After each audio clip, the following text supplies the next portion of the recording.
All right, hey, how's everybody doing out there? This is Baram once again, Born Again, Raised Again Ministries. Okay, still teaching on the Sabbath Day series. We still have a series lesson 7 and 8 to go, but today I've been, led to teach on this. Actually, not to even teach, just to answer a question. Many people say, okay, that preacher is always talking about the Sabbath day, keeping the Sabbath day, this and that and this, right? I'm not always talking about the Sabbath day. It's just that the Sabbath day is one of the most things recognized that I've been speaking about. When you talk about the Sabbath day, it really catches people's attention, okay? Personal trainer is always talking about, exercising and the significance and importance of exercising, right? Well, with the Sabbath day, just like the personal trainer, people want to know, okay, what has this done for you? Okay, we can see you're fit, we can see you're healthy, but what has this actually done for you besides, show you as fit, show you as healthy? So today I'd just like to share some Sabbath day blessings, okay? How I've been blessed by keeping the Sabbath day. Number one, I started out making these videos trying to help and encourage those men, and on rare occasions women, that have had to, fight with this child support system, how to hang in there and survive this child support system, right?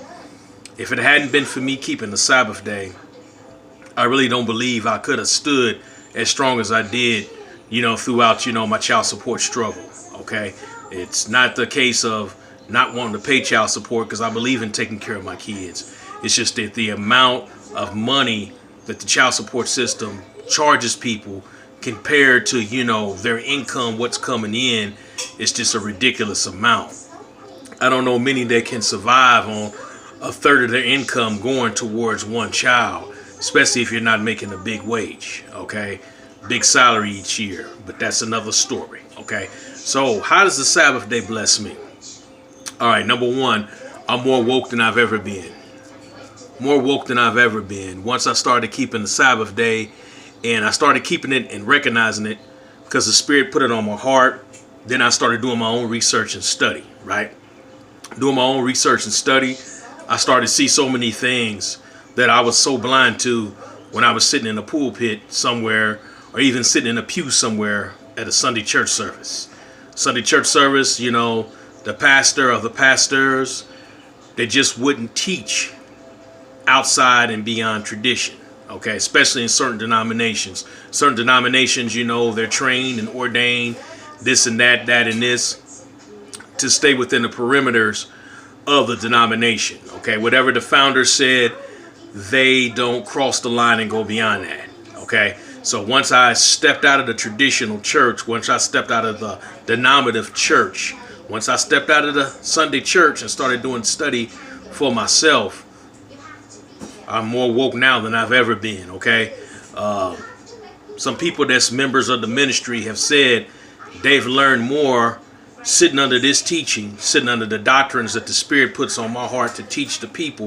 They've learned more in 3 months than what they've learned in 13 years sitting in Sunday church, okay? So, more woke.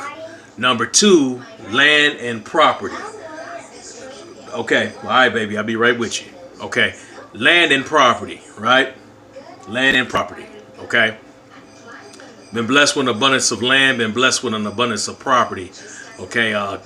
Keeping, the Sabbath day and the Sabbath days, the feast days, right, has really blessed me beyond measure, where I've been blessed with and understand what to do with land, okay?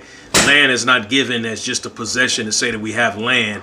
Land, just like money, is actually a tool, okay? A tool that we can use, More land, more property you bless with, the more you can grow things, the more you can bless other people, alrighty? So, number one, more woke. Number two, blessed with land and property. Number three, keeping the Shabbat day, keeping the Shabbat days. Those gifts have really been sharpened. Spirit has really blessed me to be more aware of the gifts that He's given me. And I'm seeing gifts now that He's given me that I wasn't even aware of. I had a conversation with a good friend today from way back that said that, you got gifts in you're not even aware of, that you're not even utilizing. I've heard that twice within 2 months. Twice. Okay, I have never heard that before. Keeping the Shabbat day, those gifts have been sharpened. Okay, more in tune with the spirit, obedient. Alrighty. Number 4 is my friendships are better. Okay. I'm friends again with somebody that I went to high school with way back. And come to find out, when I started making Facebook posts about me keeping the Sabbath day and the Sabbath days, he said he found out the same thing. And, you know, every Sabbath day we try to wish one another, you know, have a blessed Sabbath. You know what I mean? So my friendships are better. You know, my relationships are better. Okay. Blessing number 5 is we are closer as a family. Says I, you know, observe the, you know, Shabbat the best way I can. My family does too. And me being the leader of my family, that's important for me to lead my family the right way. So back when we was doing the Sunday church, everybody would kind of be doing their own thing, you know, come Saturday. Wake up Sunday morning, go to church together, maybe go out to eat. But then after that, I'm someplace watching a football game. Kids are someplace else. My wife's doing something else. Now that we've been keeping Sabbath, you know what I'm saying, for so many years, we are so much closer as a family, so much closer as a unit, where we all honor it together. We all take rest together. We all enjoy ourselves together as a family, and we take that time. Okay? So number 5 has blessed us to be closer as a family. Number 6 is seeing other people's lives change. Other people who at first tried to really, you know, fight it and say that it's not necessary and things like that.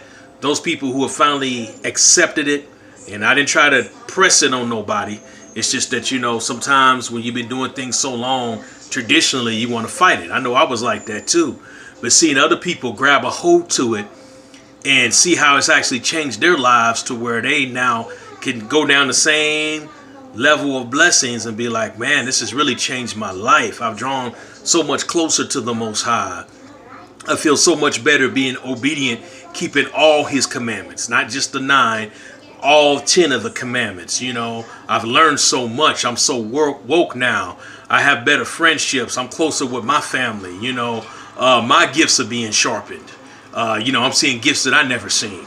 So it's just been a blessing for me to see other people's lives change as they've been keeping the Sabbath. All right. So number 7 and the final number. Believe it or not, I've been blessed keeping the Sabbath day. Why? Because I've been so persecuted. Okay. Persecution is a blessing. Go to Matthew chapter 5. Check that out. Go to, you know, the Beatitudes. Go to Luke 6. Check out the Beatitudes and see if persecution isn't a blessing. See if you being reviled is not a blessing. See if your name spoken as evil is not a blessing. We don't want to look at it like that because we've been trained to look at just opposite. We think it's blessed because, you know, it's dory. Life seems like a bowl of cherries. Don't nobody have their mouth on us. Ain't nobody coming against us. There's no opposition. But just the opposite is true. When you are being persecuted, when you are being pursued, when you're being reviled, you know, when your name is being scoffed, right? When you're being scrutinized, looked at closely, and judged for everything that you do, that's actually a blessing. That's not a curse. Okay, so check out the Beatitudes on that.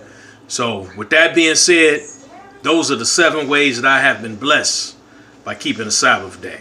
All right, Sabbath day is for real. I've been doing it for a long number of years now. You know, no turning back now. No turning back. Once, you know, I've touched that plow, no turning back now. Just got to keep on going forward, and that's what I'm going to do. But I've been so blessed by doing this. So blessed. I'm not trying to tell nobody, you know, not to go to church. I'm not trying to tell nobody, don't listen to your pastor. But I am going to tell you, study the scriptures for yourself. Despite what your pastor says, despite what anybody says, study the scriptures for yourself. Pay attention to what the Spirit is showing you. Okay? I can only tell you my experience. But you study for yourself just like I did. I'd heard about the Sabbath day many years ago, right? But I didn't know until I studied for myself. And once I studied for myself and the Spirit started dealing with me, you know, that's when I came into the truth. Okay? I couldn't just take man's word for it. I had to take the word for it. And that's exactly what I did. All right? So once again, this is Baram, Born Again, Raised Again Ministries. Have a blessed one. See y'all soon. Shalom.